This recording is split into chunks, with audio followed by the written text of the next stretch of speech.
Okay, there we go. All right. All right. We are here in person. Welcome to Navigating Racial Waters. Little technical difficulties. I was the smart one who had my mic muted. Um, I'm with my cousin. Yes. Yes. Oh man, I'm so excited. Um, I know the circumstances are questionable, but A lot of heavy things going on, absolutely, but we're able to do this live and direct, yes, sir. and it's exciting. So actually, let's just start. And in the last 2 weeks, it's been 2 weeks. Hmm. What's been going on with you? I have been in between Albuquerque, New Mexico, and East Providence, South Kingston, Hope Valley, Fairhaven. Just my dad. My dad is in the hospital.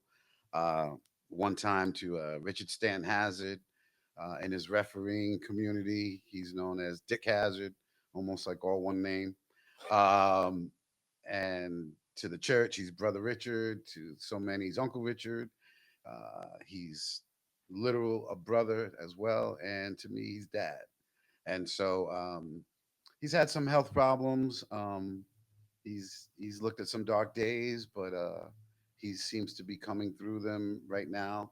About 3 or 4 days ago, I was told to prepare for the worst, and I was trying and I was attempting to do that. And now, he's coming out of things. He's doing a lot better than he was. So we just give, for me, it's God. Give Absolutely. some grace and give some blessings and answered prayer, and we're just taking things moment by moment. But in the midst of all that, was able to sneak down here and hold true to what we started and keep that ball rolling. No doubt. I'm so Yeah, definitely glad to hear that. yeah, man. You know, everybody, if you played a sport in Rhode Island, you Yeah, know yes, Uncle Richard has it. yes, You know. yes. Rhode Island Hall of Fame. He Yes. is a Rhode Island Hall of Fame official. Very proud of that. Flew up from Georgia to be a part of that dinner. Yeah, Yep. I so remember he did when I was in high school. He did one of my basketball games, and I didn't get him a lot, but I got. He did at least one of my basketball games, and I okay. remember he called the foul on me, and I was so upset. I was so upset. I was like, man, You know better. I didn't even get a lot of minutes either. Like, hoop was not my top sport, so like, in my limited minutes, Yeah. I was like, come on, man, Uncle Richard, what you doing? I was definitely, I He was was he so was hurt. upset. Yeah, I man. was Yeah. so upset. Yep. My father told me a story too, which tells you how long he's been doing it. Because my father had told me he was like, "Yeah, he called a foul on me too." So Oh, no, that's that's so great. dope. I'm glad he's doing better. Yeah, man. Yeah, yeah, yeah. But I'm glad he brought you back home. Yeah, yeah, yeah. Uh, that's the great part Yeah, about it. that is. Is, That you is. know, it always ends up, and it's so sad that it always ends up being the tough things that bring us home. Mm-hmm. It's never the good things. You're gonna have a No. family reunion, you're gonna have a party, a wedding will bring people home, but otherwise it's like It's always, it's always, sorrow and something yeah. traumatic. Yeah. But I'm glad I got my big cousin back. Yeah. Glad to be here with you too, I'm cuz. gonna have to, make some magic happen. Um, and so I'm excited for that. On my end, Yeah. man, first of all, like the reception has been so dope. Like I've shared this with like as many people as I possibly can, like people that I haven't spoken to in years and just Hmm. got a random text message with a link. But people have really like responded to the podcast. Um, I was also thinking about how we chilled the other day, Yeah. and it's funny, the name of the show is Navigating Racial Waters and talking about our experiences and what have you. But the last two times we have chilled, we have had like just really genuine experiences with Absolutely. random white people. The first time was in Roger Williams Roger Park. We Williams were Park. chilling, Yes. and that like Canadian family came Yes. over Yes. and Yes. asked us for Yes. directions. And Yes. so two big black men Too of all bad. the people Yes. around and asked us for directions. And they were It was dope. comfortable. Yes. They were very Yes. It comfortable. wasn't Yeah. like an awkward thing or Yeah. nothing. They were just like, Yeah. it was matter of fact, Hmm. which was very genuine about it. Like, but I noticed. And it's kind of a testament to us as black people that we notice those things and we're in a position where we kind of have to. Like, that's the not typical part of it, Hmm. is that like to somebody else, that's just whatever, like these Yeah. random people. But to Yes. me, it was like, oh wow, I appreciated that you saw this, 6'3", 300-pound black Yes, man and yes. felt comfortable enough To coming up come to right me on. Oh, yes. and ask Hmm. ask us for directions. Hmm. And then we were chilling in Narragansett, and Yeah, the little boy walking, yeah, yeah, holding on to the wall, yeah. Hmm. and just that encounter, and we had to decide if he walked by a third time, like we weren't moving out We the were way gonna for move him to, this time. like, no, We gave you two. We exactly, were nice to you, but yeah. nah, third time we have to establish some rules here. Yeah, and for people listening and watching, there was a little boy, I would say probably like 4 years old, and he was walking, and he was like he had his hand against a stone wall as he Stonewall, was yeah. walking. And so the first time I moved out the way and was like, I don't want to break it up. And so his mother was really appreciative, whatever. It was no big deal, but he kept going. And then they turned around and came back, and we moved again. And so we were like, guy, he comes back, like, that's it. Third We're not time, moving. that's it. We gotta Yeah, put the yeah, hammer yeah, on down. your We own. can't come out. You can't keep punking us out of our spot. Yeah, this is life. You're gonna go through hard times. You're gonna have to break your stride sometimes, Yes, as sir. as in life. But otherwise, I mean, it's been relatively quiet. We got my family cookout coming up on Saturday. Um, That's don't know this if Saturday. that's this Saturday. Oh, That's all right. Hey, listen, cuz you got a lot going on. yeah. You got a lot going I'm on. not saying no, but I man, know. I'll, I know. we'll see. But I mean, you're moving back, so Yeah, like you'll get yeah. plenty of This is true. opportunities to This eat is my true. food. 'Cause I know you've been trying to get Yeah, some of my man. cooking for a Yes, while. sir. Yes, sir. So no, I'm not worried about it. But if you are here, to come through. Yeah, man. Excited for that. Um, so gonna start with. So I had put on my personal Facebook page. I was like, "Hey, we're gonna do this again." And for people listening, for now, this is gonna be a bi-weekly thing.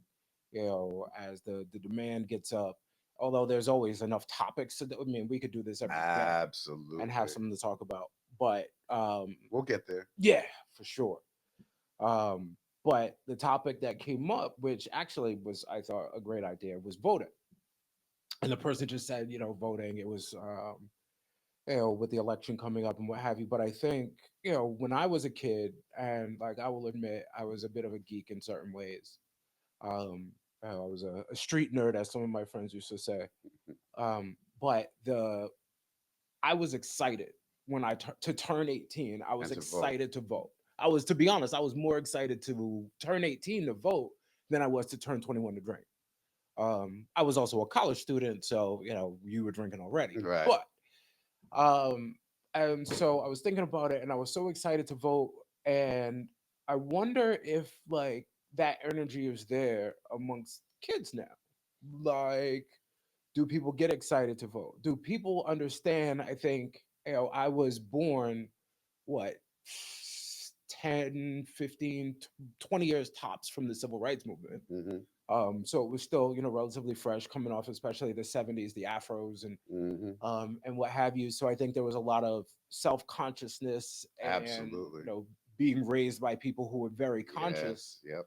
And so I think that some of that's been removed. Hmm. But like, do people still have that? Like, are kids excited to vote, and do they understand the significance of voting? I think this big change that has happened on the Democratic side with Biden stepping away and letting uh, Kamala Harris, or Kamala, excuse me, Kamala, Kamala, that's right, please. uh, letting her come in. I think we're seeing a level of excitement Hmm. that hasn't been there in a while. It was just these two choices, and I mean, everybody has issue with the two choices, I think, in one form or Hmm. another, if we're going to be honest. And I think she has sparked a sense of excitement. Um, the last time I can think of excitement that you're talking about was when Obama ran. Yep.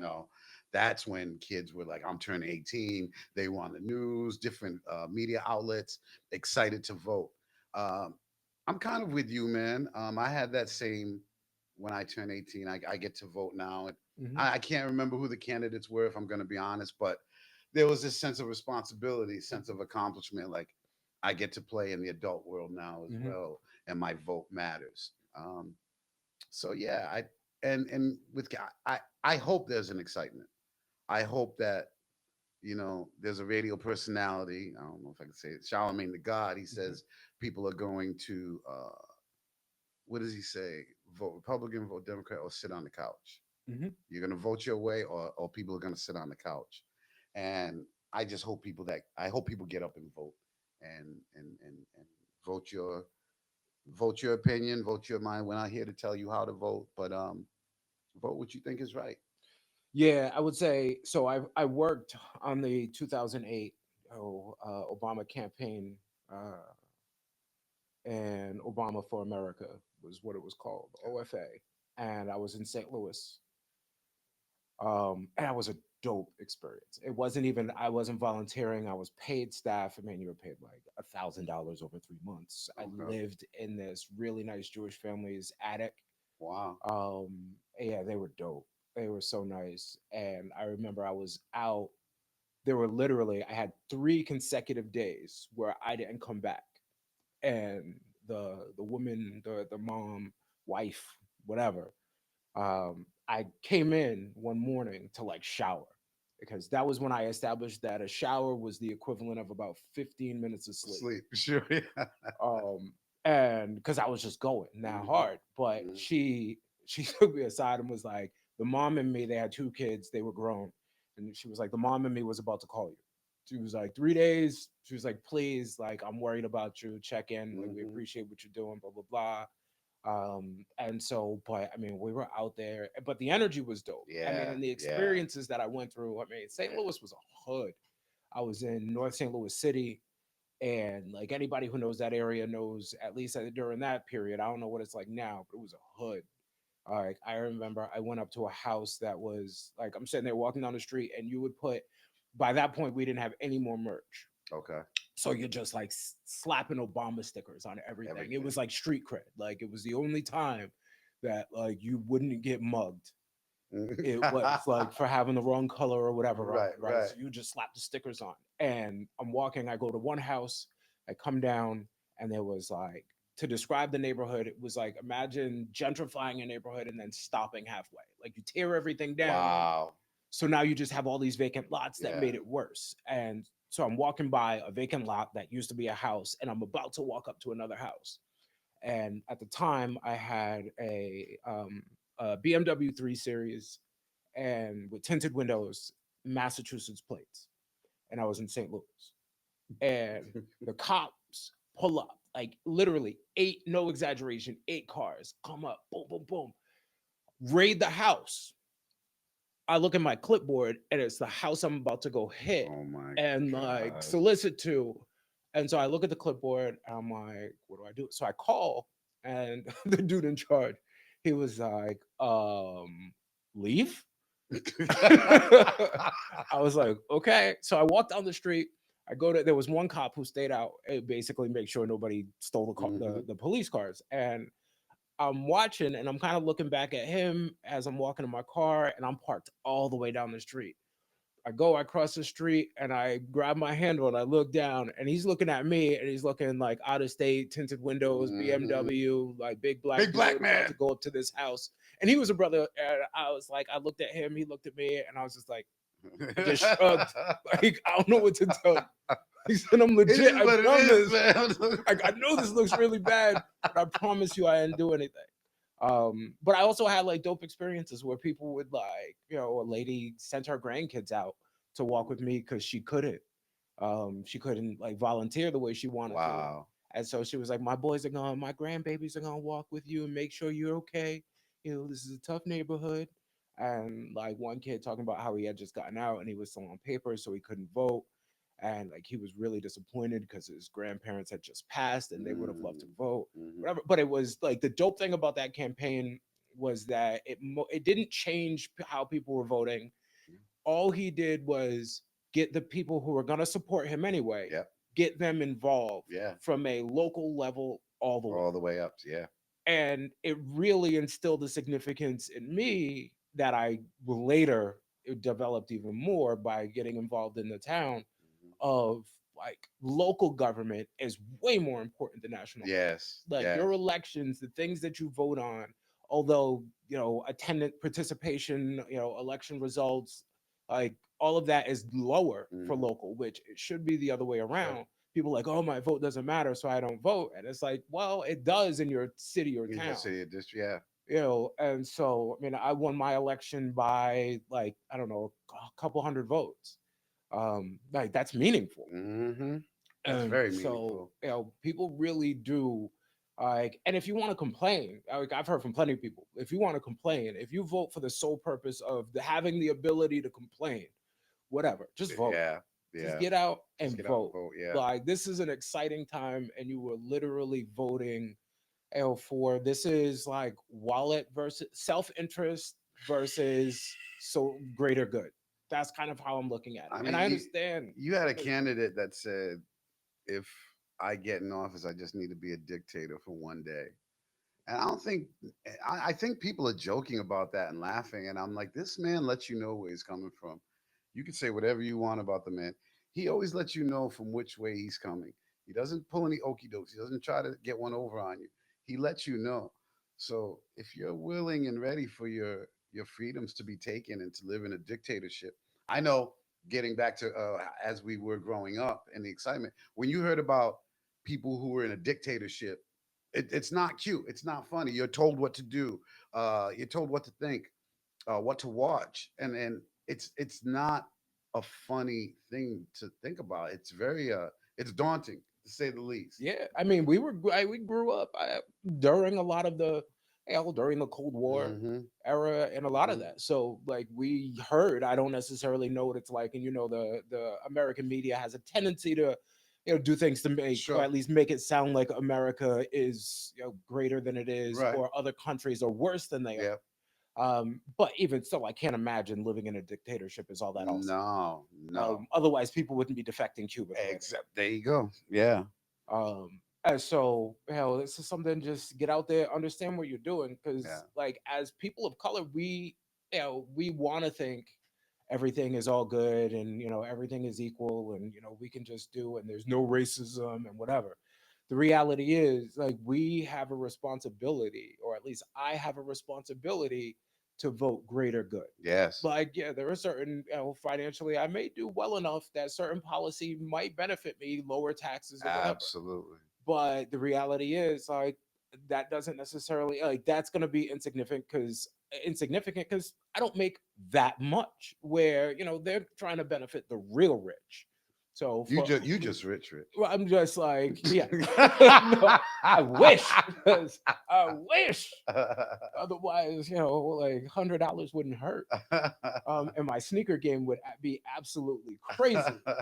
But it's like when you look at, like, I remember at one point people were talking about like, oh man, he's gonna lower taxes. It was like when you looked at it, you had to make over $500,000 for Yeah. that tax benefit To to kick affect in. you. And so it's like, no, like being in the middle class, like you are forgotten about more often than not. So Mhm. it's like you recognize that when you're voting, you have to make that decision. And the reality is like you have more of an impact voting greater good Yeah. than self-interest, That's because self-interest, nobody's really running for the middle class. You're mhm. running for the rich For or the for the rich. poor. But yeah.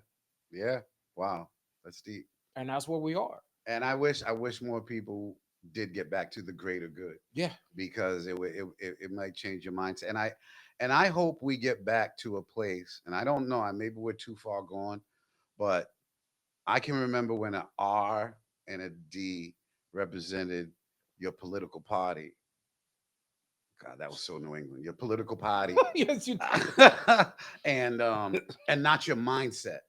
Yes. Because when an R or a D or an I can represent your political party, that means you can still have conversations with other people Right. and have a difference of opinion, and at the end agree to disagree, and and toast your beer or Yeah. toast your drink, and we move on. We're not there anymore. We're not there It's so anymore, sad. man. The people want to just stop the conversation. They can't hear the other Yeah. person. Oh, you're dumb, and you want to get into fighting and get aggressive with it. And it's like that's come on, man. Yeah. We're above that, or we And should be. and everything is political. I'll sit there, Everything, man. like I'll be, on Instagram reading the comments. That is like one of my favorite pastimes at this point. And like everything is political. Little kid strikes out, parents get mad. Oh, that's them liberals. Like, wait, what? Like, what does that have? That has nothing to do with it. Yeah, And it's like one has nothing to do with the other, but mhm. it's like that's what people are doing now. Yeah. And Every it's little sad that thing. it's gotten so divisive. Mhm. And but again, the catalyst for the division was a black president. Having a black president really made a lot of hateful people like realize that that gap is narrowing, that we're starting to catch up. And I'll never forget that footage that we saw when I can't. It wasn't Trent Lott, I don't think, but somebody was behind the scenes. They didn't know they were being recorded, and he said, "We're not going to agree with anything they do. We're going to just Mhm. tear down everything we're going to say no to everything." And that let you know, okay, you're not trying to move forward as a country. You Right. just have your own agenda. And he's not according to our agenda, so we're not going to be according to him with anything. Well, I've said before, like politics in general is a clique that they work together. Mhm. There is no way that people could have the kind of arguments they have and the like strong disagreements they have and then still chill on the weekend and go And golfing go or golf hoop with or each whatever. other. Right, It's right. It's impossible. yeah, So I'm like, you know what?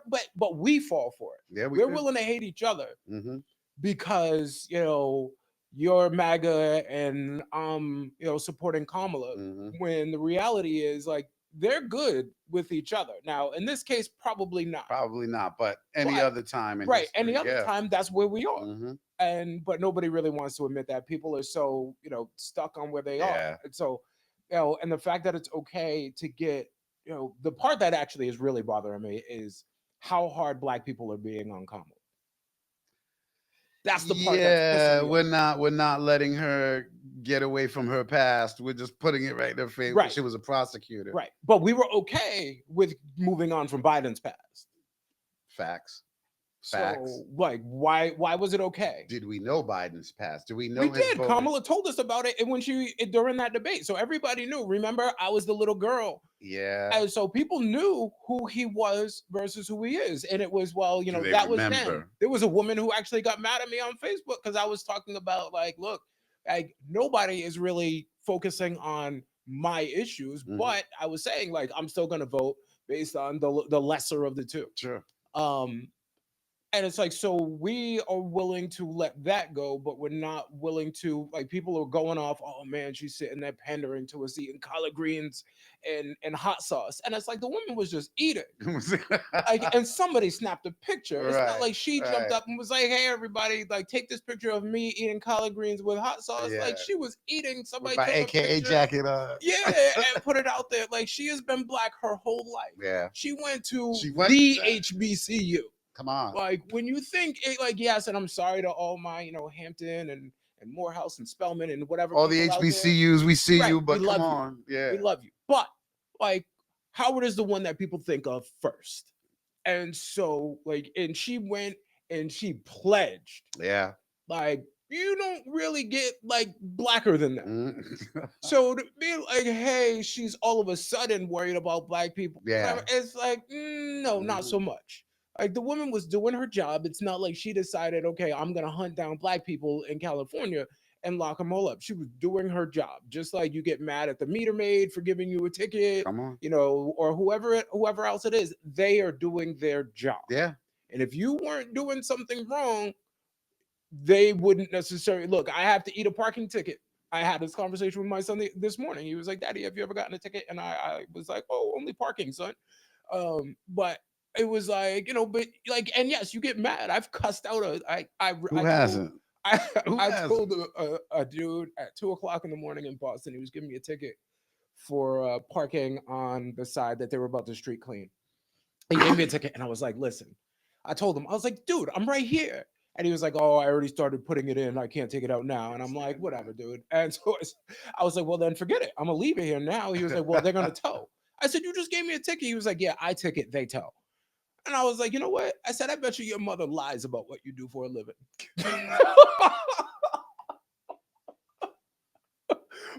Mind you, that was like 16 years ago. I'm sorry to the dude. I mean, but it was funny. And but the point, like he was just doing his job. What And was his reaction? he laughed. You know, He laughed. that is He funny. laughed. He doesn't hear that Right. every day. He Right. has to laugh. Plus, I mean, it was 2 o'clock in the morning, so Mhm. obviously I was a little, I was a little nice. Feeling yourself. Yeah, Sure. Yeah. definitely. But regardless, and I still moved and I ate the ticket and whatever. but like, it's stuff like that that like we don't give each other the The latitude, grace. that the grace that we Mhm. are willing to give Anybody somebody else. else? Yeah. And it's like, why? Like, why are we? Oh, it's HNIC syndrome.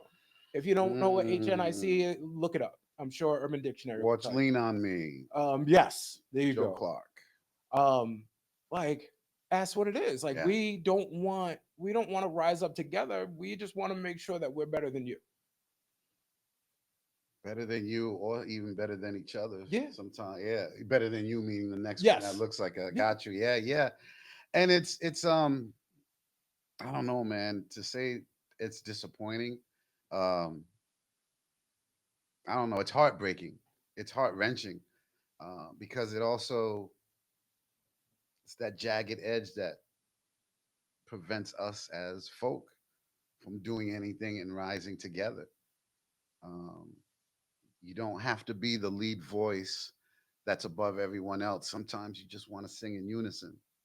You know what I'm saying? I like that. And that's what we fail to do. One band, one sound. Yeah, come on, Um, come on. and so, I mean, my wife will always comment when I get excited, my voice gets my pitch goes up. Of course. I think that's a universal Yes, yes, that's a universal truth amongst yes. us.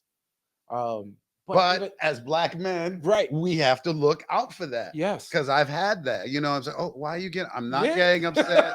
I am not getting upset. I'm just speaking with a little bit more vocal yeah, tone the way this person is over here. In fact, I'm lower register than they yep, are. But yes. relax. I had Yeah, an you incident know. in town government where I had defended, I was defending the town administrator who was a black woman, Mhm. and the guy who was on the select board. He was a longtime member of the select board. He kept going, like, over time he just kept going at her and undermining her and whatever, and finally, in a meeting, I said, you should be ashamed of yourself. Mm. And he started to try to and I was still talking, and he started trying to respond, and I just kept going, I'm still talking, I'm still talking, I'm still talking. And he was trying to talk over me, but because I am the big black man and I'm the one Mhm. saying I'm still talking over him, I was the bad guy. And it And he was was like, the oh, victim. Leon, that was so disrespectful. It was so unprofessional. Yeah. And I'm like, what you know about professional? Like, I had Mhm. mechanics and hairdressers and shop clerks and whatever Right. talking about what it like. I am professional for a living. And Yes. my wife can tell you, I have been on calls where I have flat out cussed people out who have spent millions of dollars with me. Hmm. Right, the professional is not it is not both, it is not ties and sugarcoating. It Nah. is the strongest. Actually, when I was at a company, when I was at a very big computer company. Remember, they did a survey of all of the executives, all the top executives, and they said one characteristic that was true amongst their senior execs was straight talk. And I said that is something that has been true across, like, anybody who kind of fit that profile. Hmm. Straight talk. Yeah. Like, they're not gonna BS around it. They're Yeah. just gonna say it how it comes out, and that's Yes. just that. Yes. And when you're lower, like, yeah, that's tougher to swallow. Now, Hmm. when you're in sales and you generate revenue, as long as you are generating enough revenue, people will let you say whatever. Whatever you want to say. Yeah. When you stop making that, when you stop bringing in money, you better, Problematic. yeah, you better get a little quieter. Like that. There's a woman on IG who was like, listen, you better lower your tone when you're talking to me. Yeah. So yeah, but that's the truth. Hmm. Like, we're still trying to out black each other, and I'm tired of out blacking each other. Like, why I gotta be less black because I live in the suburbs? Why she's light skinned and successful Hmm. and running for president? Like, we should Hmm. be happy. Yeah.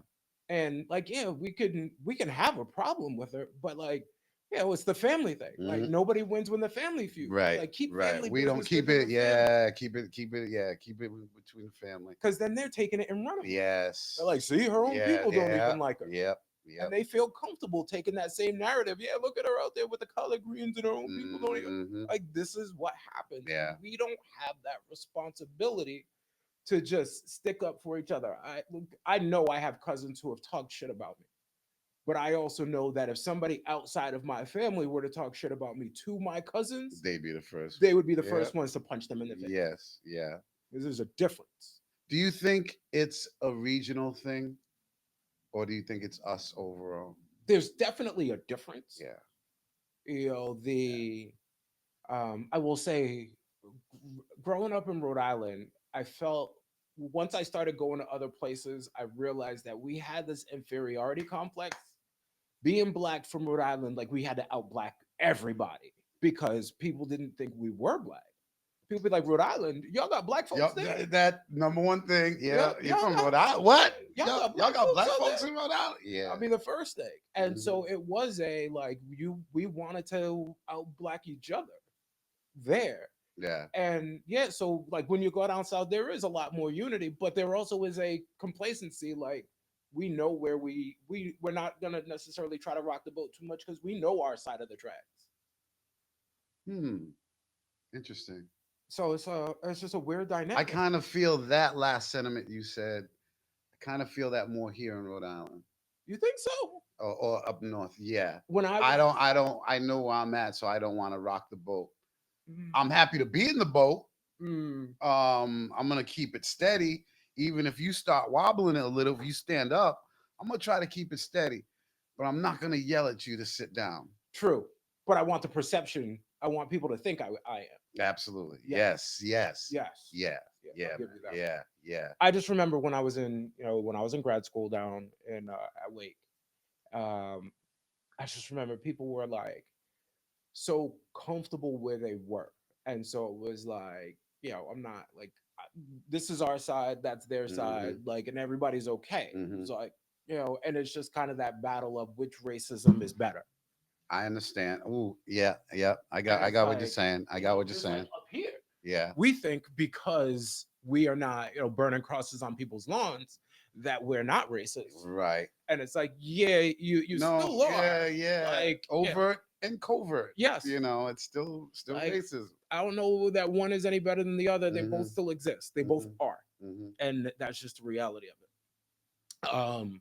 Which brings me to kind of the next thing I wanted to talk about, which is I was watching how, like I said, my pastime of Instagram comment reading. I don't even really, I watch the reels. Sometimes there'll be some really heartwarming thing that comes across, and I'm like, how did this end up in my algorithm? And I know it ended up because the comments are going to be absolutely treacherous. Okay.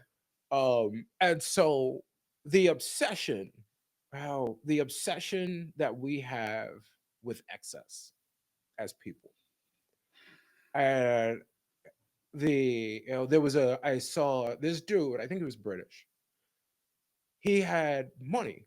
He had a newborn baby in the, still in the little bassinet the little Hmm. plastic plexiglass bassinet and stuff. And he put money all over it, all over a newborn baby. Dirty Dirty. money. Like, Dirty, had probably, laced with drugs. Like, all money has like some sort some of sort of, yeah. right. And it's you put this on a newborn Newborn baby, baby. videoed it, and then posted it because you thought this shit was a good idea. Hmm. And we are still, that kind of goes in mind. Like white people are not looking at that like, oh wow, look at that, he made it. You go to the comments, and the comments were like, oh yeah, that's the last time that dad paid any child support. Like, those are the kind of comments you Wow. get. Yeah. And it's like, you know what? You opened yourself You up to opened, that. yeah. You did that to Yeah. yourself. I don't even feel bad for you. I'm No. not gonna fight for you. No. I'm not gonna argue for you. No. You did some Stupid-ish. ignorant shit. Yeah. And now look at you. Yeah. This is where you are. You're gonna have to sit there and eat those comments. Yeah. And it's like, it's so. So I what's look the at it, obsession with like, excess? why are we still? Why, What did you just say earlier? We want to out nigga the other Yes. person, right? Yes. So we got to be better. What's Kanye say in his first one? He goes, I got this because you ain't got it yet. Yeah. I can't think of the verse. Shame on me. It's Okay. not important. Yeah, I yeah, tried yeah, to forget yeah, a lot yeah. of things about. I got you, and I'm not. You got to go with the first CD, Yes. But That is a classic. yeah. After that, like, I don't know. You ain't something- up on this. Yeah. That- Something went wrong in his head. Like, I don't know what Yeah. it was, Yeah.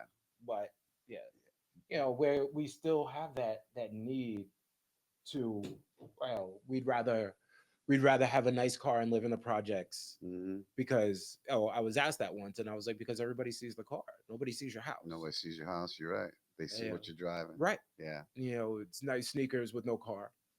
It's people gonna see your sneakers. You might have the greatest shoe collection in the world, but you have no investment portfolio. Hmm.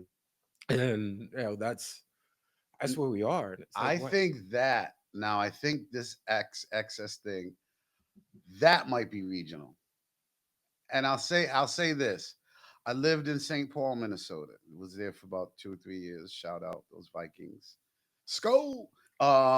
You realize your little cousin played for the Packers, right?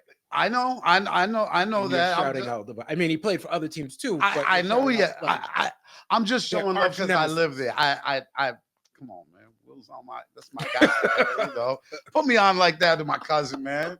Shout out Will. but but no, there wasn't it wasn't a place of access, and the first thing I noticed were mom and pop stores. And I said to my friend, I said, "There's a lot of mom and pop," and she said, "Yeah." And she said, "Oh, I didn't even realize it." And I said, "Yeah, a lot of mom and pop stores, and there's maybe one Walmart, one Target here or there, but that community shuts it down." And they say, "Nope, we want the mom and pop stores," and they're not about excess. It's not about having the most this and dripping, and it's just not that type of place. New Mexico, it's kind of the same thing. I remember my first night I went out and I was really worried about how I looked. It was one, Mm. and I went out. Folks were in jeans, shorts, and they weren't blinging it up, and everybody was relaxed. But you lived Now, in Atlanta. yeah, now, the reverse of that coin is Atlanta, Georgia, Mm. ATL. Peace up, big town down.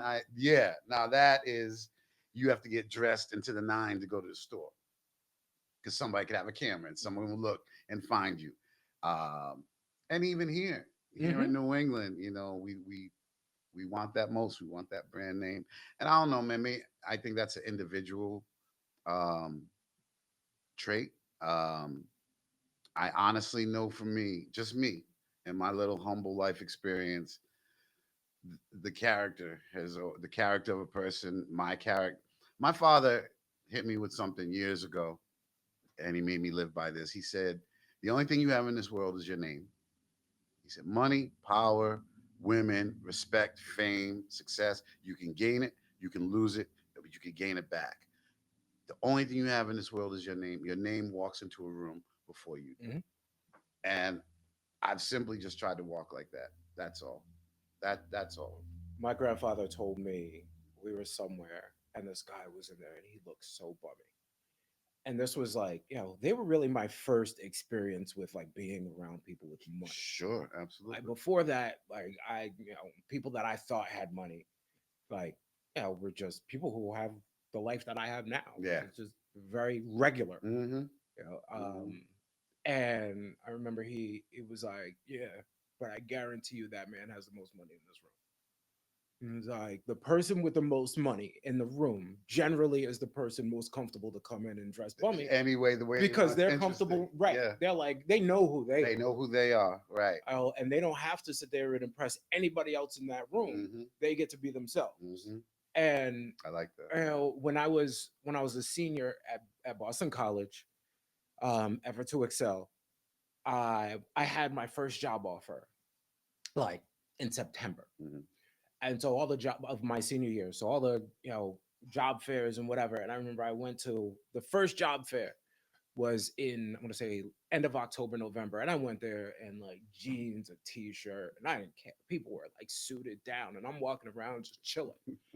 And like, yo, what are you doing? Like, you can't get a job. Like, I was like, man, I already got a job. Like, I was like, I got the job I want at that. I was like, Mm-hmm. I'm good. And but I would talk to people, whatever. And I left there with two more offers. Really? Yep, because I was just like in that mindset where I was comfortable. Yeah. Yeah. And but the thing I learned from them most was like the ability to be comfortable everywhere. And everywhere in your skin, Yeah, not just because a brand name yeah, sets you to that standard, but who you are in your own skin. That's being rich, man. yeah. That's really being rich. I often tell people, man, again, my modest acting background, I said the richest I felt in Atlanta, I had 4 years of just being an artist. Wasn't working in a hotel, doing third shift work the way people wait tables when they're doing an actor or an artist.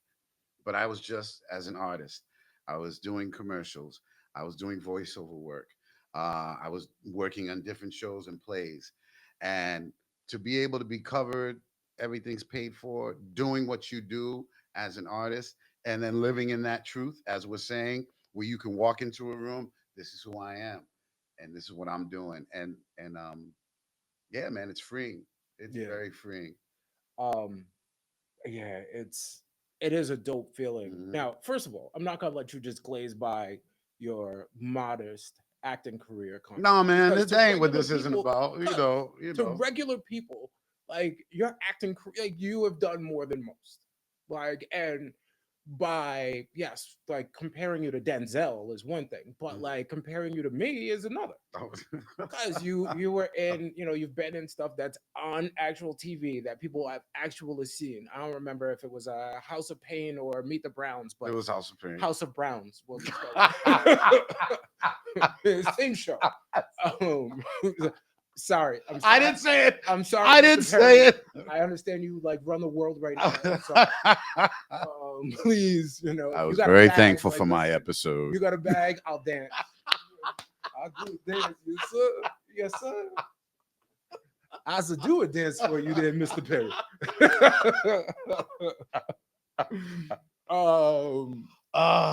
But man. that said, still, I mean, you've done that, the Anna Nicole Smith, and like you have been in stuff. So I'm not gonna let you like we weren't even talking about that, but I'm not gonna let you. No, and I didn't Go by that say like that. yeah. I just I mean I don't. There'll be other times we could talk and Yes, sir. focus, but no, it's just yeah.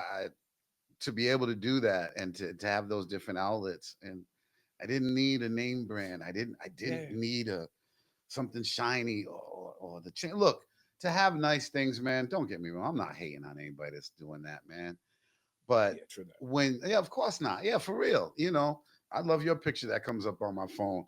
And it's funny because you have your glasses on, you have this, shit, and you're like, but the funny thing is, like, I hardly ever see you like that. Yeah. I was like, I know you've got those things. You don't rely on them to make you the man that you are. Yeah. You know what I'm Yeah. saying? And that's the difference Yeah. between needing and access. You don't rely on those. You are Leon through and through. That's why we hang like this, and we're just cool with each other, man. And because you don't need those things. Yeah, my man Glenn, he took that was a parade. I want to say it was like a Memorial Day parade or something. Love that photo, man. And so he was taking it, and he was like, "Mr. Corey, let me get a pose." And I was Yeah. working, but it came out so good. It came out as such a good picture. I was Yeah, like, man. when he sent it to me, I was like, "Oh, that's a dope picture." That's album I cover told- dope. yeah. That's how man. I I'm love your that guy. I love that picture. Yeah. That's funny. Yeah. Yep. Yep. And being comfortable in our own skin, is something we're not really good at. It's No. look at pause. Now I have fallen into that trap. Saying pause. Saying pause, and it's like, Man, this is interesting. and Yeah. it says more. Looking at it, we're the only people who do it. Like people who want to partake in hip hop culture or whatever. It's kind of become a hip hop thing, whatever. But the need to say pause, and you're thinking about what you're saying and whatever, and it's like, why? Yeah. Like, are you that insecure with your own masculinity? Yeah. That you need That you have to. you have to think about what you're saying, Mm-hmm. and the fact that it's caught on like that. Like, Yeah. look, that was a Cam, Dipset, whatever. It was thing. funny, yeah. And that was their thing, Yes. and it was cool. Yes. But now the Yes. fact that it's caught on, and everybody else feels like we have the need to do it Mm-hmm.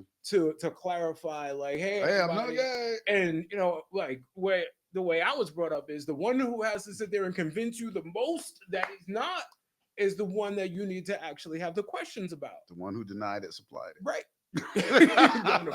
We're going into the gas. Same, we have the same building blocks. Yes, sir. I was like, why are you so concerned? Like, look, I've done it. Like I don't remember, there was something we were talking about, and I think we were at my grandmother's house, and I was like just quietly in the background just said pause, Pause. and you started dying, and it was years ago, but it's like it's still funny. It was funny, but it's also like, and it's less about people want to make it like you're disrespecting the homosexual community and whatever, and I don't think anybody's even thinking about it like that. No. I think it's more like about yourself. Yeah. Are you that Are you that insecure? insecure that you have to? Yeah. Having played sports, Hmm. how many countless locker rooms have you been in where people are walking around naked Yeah. in their underwear, Hmm. whatever, and it's like you're not even thinking about it. Nah. Like you've just Nah. played sports, Right. Exactly. and that's just how it is. And Yeah. dudes would sit there and like crack jokes or play or whatever, and like do really awkward things with each other, like with no intimacy at all, but they would just happen to be in their underwear. Yeah. Yeah. And you've gone from that, and most people have probably at least played a sport or at least taken gym. Hmm. I don't know what it's like now, but back then you had to You had to shower. do shit. Yeah. You had to shower. And they Yeah. were the open bay showers. Yeah. When I was in middle school, Mr. Mack, he would stand at the end of the shower, Yeah. which is kind of questionable, but he would stand at the end of the shower to make sure that all the boys took a shower. Hmm. And it was the open, like it was like a car wash, because you Yeah. would come in one end, you have shower heads all the way down, and you would just kind of walk through, and then like that was enough. You could not get an A in gym if you didn't If you didn't shower shower. after. Yeah. And so you had to have some sort of comfort. Yeah. And now we're in this place where you can't even do that. Can't even do it. It's funny. I don't know why, man. I was thinking probably because of my dad. Things were going on with him. But when we were younger, me, my dad, my cousin Scott, and this kid Ray, from Boston. Really young. We had this camp. Now, even as I talk and say it out loud, it's like, oh my gosh, this situation couldn't go on today. But it was like something happened. We were all outdoors all day. So it's like 6 o'clock before we're gonna eat. We're taking showers, Hmm. the open showers. And my dad is saying that Ray's a street kid from Boston. And my dad was like, Ray, get behind your ears, wash your neck, Ray, wash your neck, Ray. And me and Scotty are laughing, right?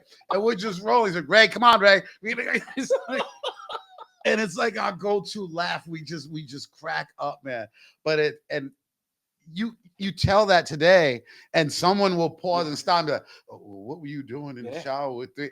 And it's like, dude, it's like that's where you're putting the story. Yeah. The funny and the joke is he had to tell this street kid to wash behind his ears and get it and take care of himself, and he's not washing properly. That's the joke. But like I said, I thought about this very thing the other day, man. I was like, wow, so we've changed. Have What- we developed, or have we No. just changed? In some ways we've gone forward, Hmm. in a lot of ways we've gone back. Yeah, yeah, Whether it be outlook, whether it be about gender issues, sexuality Mhm. issues, race issues. Like there are a lot of ways where we've gone back, hmm but it's more us doing it to ourselves. yeah, And then we do it to ourselves, and then it makes other people feel comfortable doing it. yes, yes, Like the N-word. yeah, yes, yes. We do it to ourselves, Yep.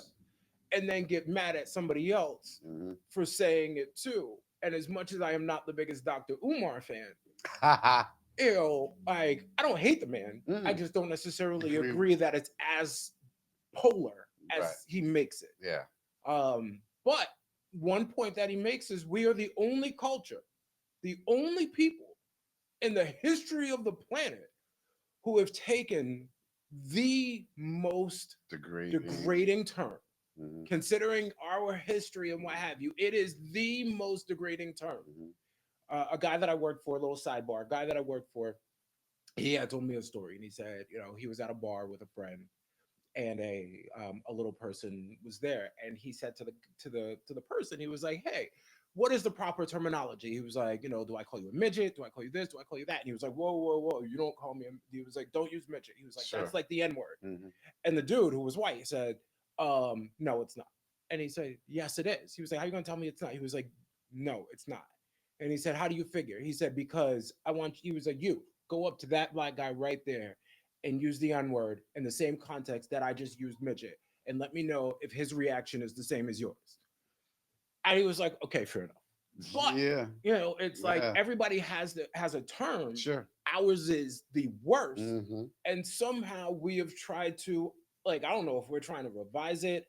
I We're think it's taking more off that the ER and right, putting A. and but the reality is, like, we have mentally conditioned ourselves and socioeconomically conditioned ourselves to not believe in ourselves, Hmm. and Hmm. that we are now associating those kind of terms. And let's be honest, we both have used the term plenty. Of course, we've been there. And Yeah. so we are guilty. We're not talking from this, No, it's on not. high. Like, we use it, and but we also recognize that we should. When you know better, you do better. Right. Hmm. And like, we are putting ourselves down by doing it. Yeah. Um, and it's corny. Like, I try to teach my kids, it's kind of a do as I say, not as I do. Hmm. I certainly, although my kids don't necessarily hear me use a lot of vocabulary that I use in my day to day, I try to be better uh, for them. Sure. I want them, I want to be the example, but so I want them to understand. It's not necessarily okay. When you Hmm. hear this term, it's not okay for anybody to use it. Yeah. And so, because if you say, well, if a white person says it, then you get mad, then you're what are you teaching your kids? It's like, well, why? Like, that creates a whole nother conversation. And it's like, the reality is, it's not okay for anybody to use it. Got a great story with this. I almost want to put his name out there. His name was Mr. Stanley Eunice. He was a middle school gym teacher, and after one gym class, he called about 6 or 7 of us, all the black guys. He said, "Hey, come here, guys. Come on." The class went. They left for class. He called us to the side. He said, "Let me ask you something." He said, "If I called you nigger right now, what would you guys do?" And we were like, we look at him saying, we kick your ass. He said, right. So why do you all call each other that?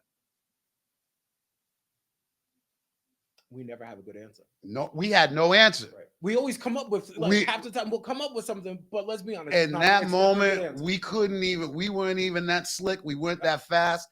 We just went. He goes, "You see my point?" He goes, "That's all. Let's have a great day." Mhm. And I've never forgotten that. I have never ever forgotten that it was him again. This show, navigating racial waters. We don't have to have we could just give you examples of what we're talking about, and we can see how race comes into play in Yeah. a good way. And and I've never forgotten that, man. I've never forgotten that moment. And again, have I been perfect since that? Not in the least. Right. But an awareness, an Yes. acute awareness of when I'm saying it and how I'm saying it. It goes along with something else, cousin. When we see each other, at times there was a period. Yo, what up, pimp? What up, dog? What up, Hmm. gangster? What up, thug? All words that we're glamorizing and we're beautifying. I happen to do a thing. What's up, doc? Mm. What's up, my guy? That's people. What's up, my dude? Hmm. Something to affirm. Yeah. Just and it's a small thing, but on a much greater level, it's a huge thing. Growing up, like, we had you see a black person, you said hi. Yeah. What's up? And it was, family, brother, Yeah, there you go. like, Yeah. family is probably my Family. favorite. Yes, Family yes. is my favorite. What up, fam? What up, Yep. fam? Yep. Family, and it seems to be the most universal. You could Yes. say it anywhere in the country, Yes. and it's the most, like, Yes. it's not like, G, Yeah. where that's regional. Yes. It's Yeah. family. Yeah. Everybody knows we use it, and that generally is my go-to. But if I see a dude, it's more often than not I'm gonna use bruh or fam. Mm-hmm. Mm-hmm. Um, because it's how. But I was raised that way. One of my Yeah. best friends, my friend Leon, and I'm sure he'll watch or listen to this. And, like, the way we became friends, he had transferred to BC from Howard, Okay. and it was the college environment, but he wasn't there as a freshman. Mm-hmm. So, him getting acclimated, he didn't have that social group. And I saw him one day. I was chilling with some people, whatever, and I saw him, and I just said, "What's up?" to him. And then we started chatting. Mhm. Found out we had the same name, whatever, Mhm. became cool, ended up living down the hall from each other, all of that. Nice. But our friendship was built on, now for guys that tend to be like you say what's up to the same person like 3 times, 3 days in a row, Three you're years old. BFFs. Um, and but like that need, and he was from the same, he was from Pittsburgh, but he was raised the same way. You see a Mhm. black person, you say Yeah. what's up to that black Yes. person. Yes. Like it can make your day. Yeah. It Yeah. can make you don't know what they've gone Yeah. through. Being a black person is Mhm. not easy. No. And as a black man, nobody cares. People will sympathize more often than not with a black woman with the Mhm. struggles that because you're that you at least have women Mhm. who will sympathize with the woman part. As a And black those poor man, and those poor women had to deal with the black man. right, right, So exactly. they have a lot of But empathy. as a black man, we're supposed to be tougher, we're Mhm. supposed to be stronger, Mhm. and we get lumped in with the man part. Yeah. And so nobody cares what we go through. No. We sit there and we just have to sit there and take it And and take carry it it and and work carry it. through it and work And it I try out. to explain to people sometimes when, one thing that I've always prided myself on is being a vessel for open dialogue, no Mhm. matter what it is. And so having that conversation to get people to understand, and I don't want to do it in a way where I'm like, hey, feel bad for me, because I'm like, my life is No. fine. Yeah. Yeah. There was a woman who I had gotten into it recently. I won't really say I don't argue with women. It's just a thing.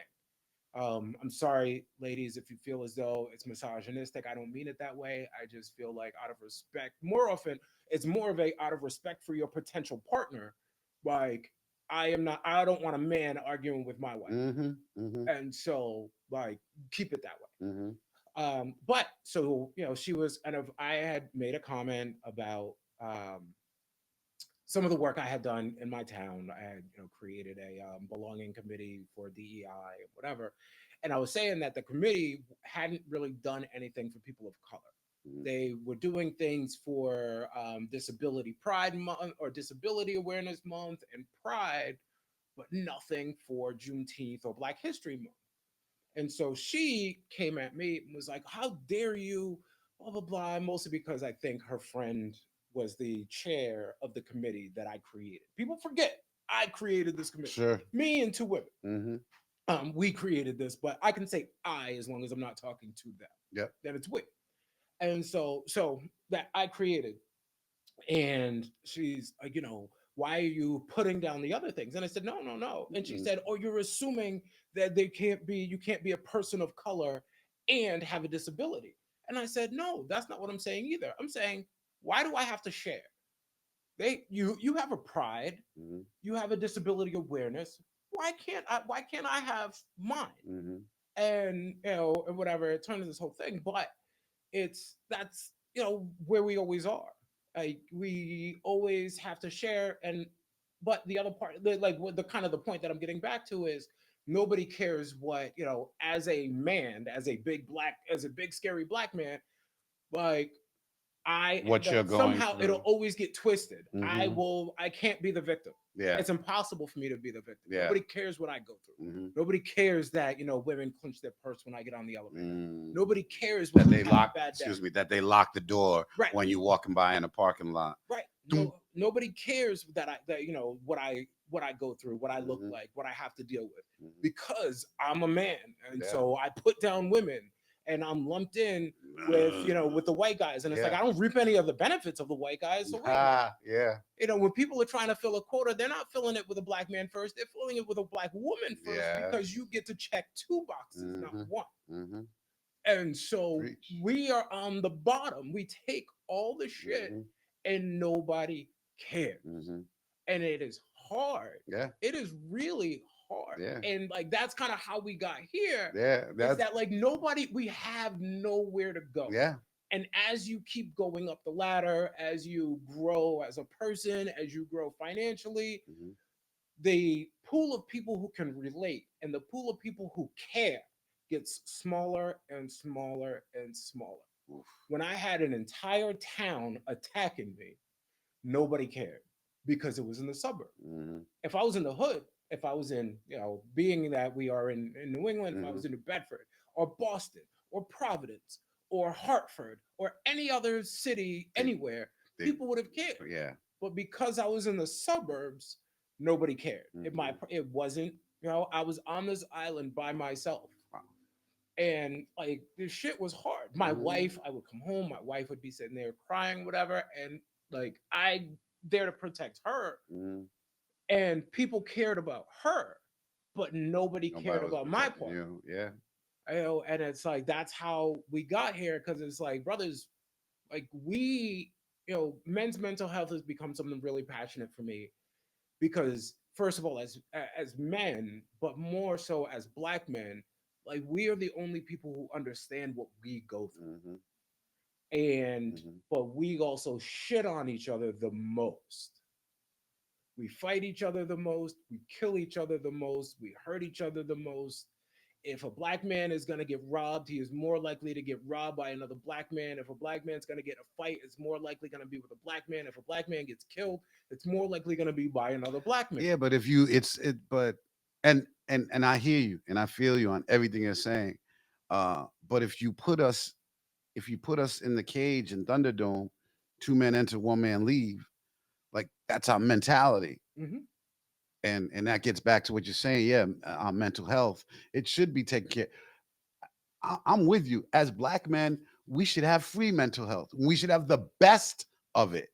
We Right. should have we should have access to medical marijuana for free. Preach. For free. Well, You want to start with uh reparations. That's your start off point.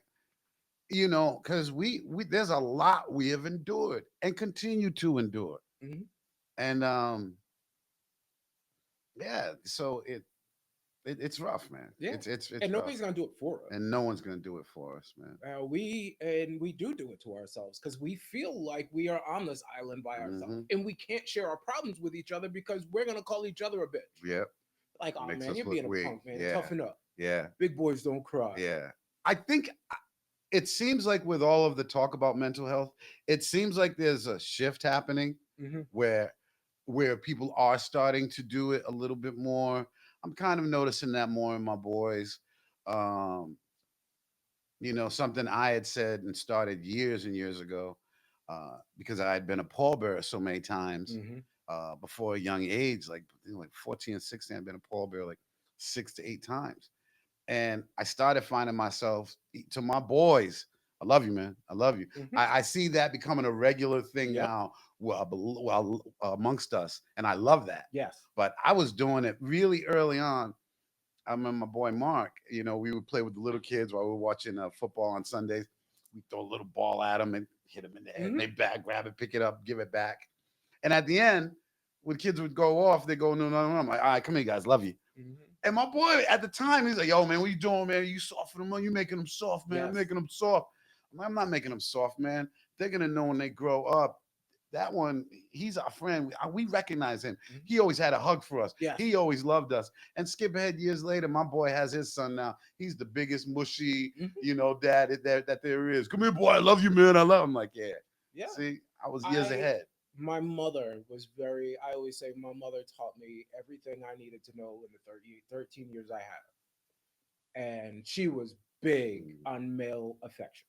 yeah. When for the purposes of just explaining who people are, I will refer to him as my stepfather, but that is not so. Pop, I'm sorry. I'm just explaining who you Sure. are. But my mother was very big on making sure like like that affection was there. She was like, Hmm. no man will be in my child's life that is not comfortable with Yeah. male affection. Hmm. And that's something that's been passed on to me. My son, I'm Yep. very affectionate with my Yep. son. Yep. That's my little buddy. And he's my shadow. But Hmm. it's like that affection, the world is hard, and you're a grown up, and you have to deal with so much, so to at least know my son will I will do my best to know that my son knows he has a safe place. He has a place that Hmm. he can come to, and he can just pour his heart out to Hmm. me, and it will never come back to bite him, Yes. Yeah. because that's the other part of it. Yeah. Like, even with your partners, like, Hmm. none of us ever, like, I don't care, you can have the best wife in the world, but and if as a man, if you feel comfortable going to your partner and like truly unloading, then you are blessed. Hmm. Because two things. One, it's like you worry that it will come back. As And a at some weapon, point, when as a she's weapon, mad, as a she will weapon. use it against you. Exactly. But the You other remember, you part, no good. You did this, and right. yeah. Yeah, exactly. Like it's something where they'll tell the secret or whatever it is. Yes. But then the other part of it is like as a partner, like I view my job as to keep that stress off of her. Hmm. And so if I put my stress on her and I know she's going to get emotional, Hmm. then all I like, what was the point? Yeah. Like Yeah. I have to double it now. Yeah. So I'm not going to share that. Hmm. And it's a hard conversation that a lot of dudes probably have with their partners. Hmm. It's like they want to be, a woman is going to want to be there for you. It's like, yeah, I can't do that with you because I have to carry that burden. I put it on you, then I have to carry it for me. Then I And have to you get, now. yeah. Yeah. It's like it's easier for me to just carry it for me, like Hmm. bury that shit way down deep, Yeah. and like every now and then have an explosion where I let it all out, Hmm. and then I keep going about my Keep day, going. Yeah. Yeah. and that's who we Hmm. are and what we got. Yeah.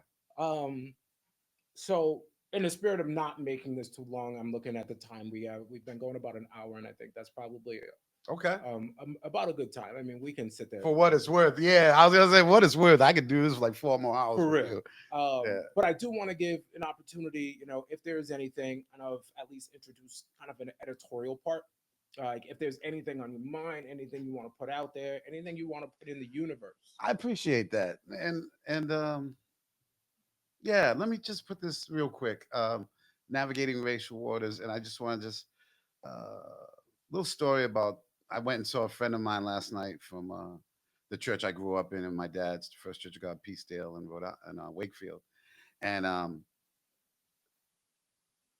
because of the title of this program, I had mentioned the fact that this little white woman.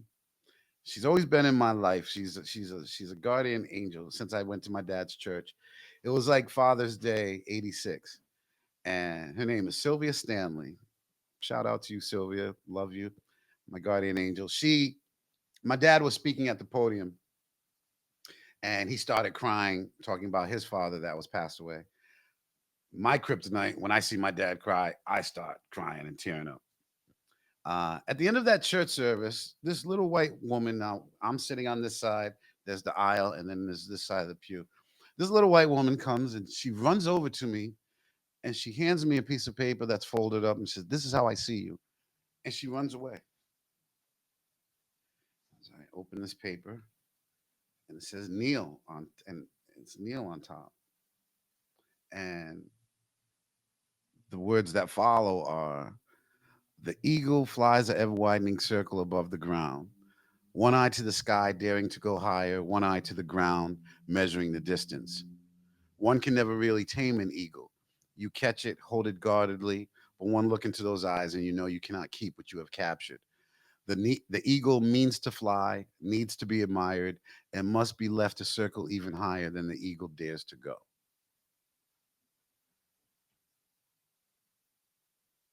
Did I mention this little white woman That's dope.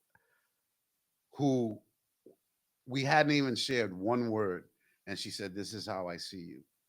So I bring her up again, Sylvia Stanley, because I spent time with her last night. She's in challenge, she's up in age and she's dealing with health challenges, but her spunk and her fire are still there. And I just wanted to shout her out. And I had the chance to see her last night, and I haven't spoken to her in years.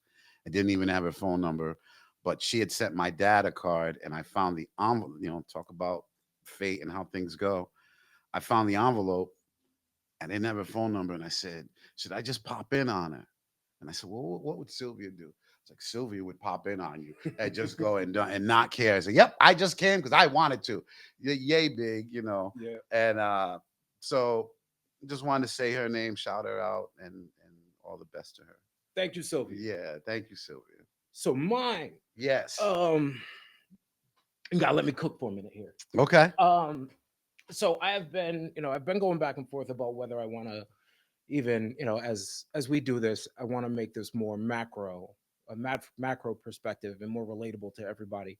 And I don't necessarily want to talk about, small town stuff or whatever, but this is a small town USA kind of thing. Hmm. And we've talked about the town that I served in, and um, there was a woman in this town who I am watching this town. I got off of the select board because um, I was bringing awareness to what she was going through. Um, I wasn't necessarily combating much about my experiences. Most of the problems I had were because I was defending her, Hmm. and my people were taking, me calling out the racism and ignorance, and people were like, "Oh man, you're saying anybody who disagrees with her is a racist." And I said, "No, that's not what I'm saying." But once you bring up race, nobody hears anything else. Sure. Yeah. So this is my show. Y'all gotta listen. Um, and so the thing is, like, I disagreed with her plenty. I think she actually has kind of a, if you've been around a successful woman in the white collar world, they have kind of that edge Hmm. because they've just been through so much and they Hmm. always have to be so much Hmm. tougher.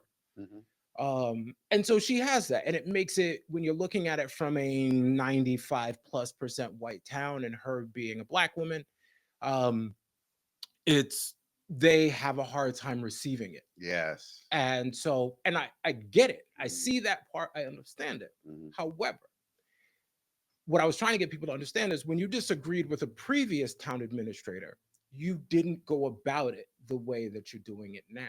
Gotcha. You didn't undermine her. You didn't write into the newspaper as a member of the select board and say, "Well, I'm doing it as a citizen," which legally you can't even do, Right. or any of the other stuff. It was never, she didn't face the same challenges, or the previous didn't, he didn't face the same Hmm. challenges. When you drive through my town, there are all these little red signs because they're saying, vote of no confidence, when there's no vote to be had. So Hmm. basically you just put a sign on your front lawn saying, "Hey, we hate this black lady." Yeah. But what they're doing is and they fail to realize, or maybe they do realize, is not only are you like, you don't want her there anymore, and that's fine. But now you are impacting her ability to get a job elsewhere. Mm. And this woman has worked her way up to be a town administrator, is, in that realm, is hard. Hmm. And you've had to work your way up in a Hmm. man's world Hmm. and in a white world, Hmm. and she has gotten to the point where she is a town administrator, and now everybody is trying to tear this down, where now it's going to affect her ability to make money, to provide for her Her family, to live livelihood. her Sure. life. Hmm. And that's wrong. Yeah. um feel how you may about her, disagree with her, people are blaming her for stuff that she has nothing to do with, because the people who have been in government for so long made decisions that are coming back to bite them. Hmm. And it's easy to blame them on her Hmm. because it's like, well, the result is She's now, there. Yeah. right? Hmm. But it's as a result of the decisions that led up to this Right. place. Yep. And she's the outsider, because Fairhaven is one of those towns where, like, Click. being an outsider is tough on its own. Yeah. And then being an outsider where visibly I can see you're an Hmm. outsider makes it Hmm. worse. Hmm. And so, like, look it up. It's, the town of Fairhaven, Massachusetts, and her name is Angie, and I'm not going to give her last name, but look it up. What she is going through, and it'll come up mostly with a lot of the stuff that I dealt with last year, and so it at least give you some context. Um, but like, yeah, look, nobody came and fought for me. Yeah. I really want people to defend her because I left. And so when I stepped down, I was like, look, I'm done. Yeah. I'm done with you people. Like, I will never ask you for your vote again. Hmm. Like, and I don't believe that the majority of the town was against me. If I ran, I believe I had no problem winning. Um, my issue was I wasn't going to put my family through that. Sure. And I Sure. also wasn't going to ask you for your vote, For your vote. Yeah. because the people, I didn't get this, because I was an outsider. I didn't get the support. I didn't have friends or anybody who, other people, you're from there. So when people are attacking you, you have friends who That'll might come jump out in. and Yeah. jump in. I didn't have any of You that. didn't have And so that nobody support. was willing to go out on that ledge for me Hmm. and stand up for me. And I can't sit there and go and chase it all down. Sure. And I didn't really care. But for her, I do, like, I was bringing it to light, and I was fighting for it, and I had support. And one of the people, or some of the people who were supportive, were on the board.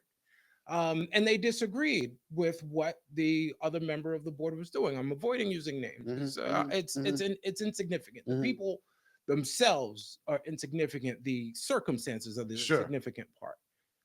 Look, if the greatest thing you've done in your life is, achieve something, a small town office, then I'm sorry for you. Um, but now it's because it's election year for some people, they're not willing to go out on that ledge for it. Mm, It's self-interest versus greater good. yeah. Wow. I don't care about her rights anymore because I need to get elected. Mhm. Now, maybe I'll care again next year. Sure. But right now, now, I my got you. priority Mhm. is getting elected. Yeah. It was an election year for me. And Mhm. I didn't decide until way later that I wasn't going to run. Yeah. Like, I was fighting for her from the beginning. Yeah. And I felt it important for me to be able to look my family in their eyes to be the same person from the beginning to the end. Mhm. And so the fact that people have kind of run away from her because it's more important to Self-interest. them to be on this board, Mhm. where you don't really have any power anyway. Yeah. It's not like, people would get mad, be like, oh, how come you don't make the governor, when they're sending these people here? It's like, if I call the governor, like, the governor's not going to answer. Mhm. Like, they don't care about me. I am not high enough in the pecking order of politics for anybody to respond to me. But like, it matters, and it Yeah. bothers me what she is going through, because I want her. I told her before she had a potential job offer in Connecticut, and I was like, you need to go. It was like, get away from this place. And I think she believed that even after me, that some of the people who were supporting her before would keep supporting her after. And I think she didn't necessarily realize, without me to bear that weight, without me to take that bullet Mhm. off of everybody else, it's easier for you to be supportive when somebody else is taking all the Sure. weight. Yeah.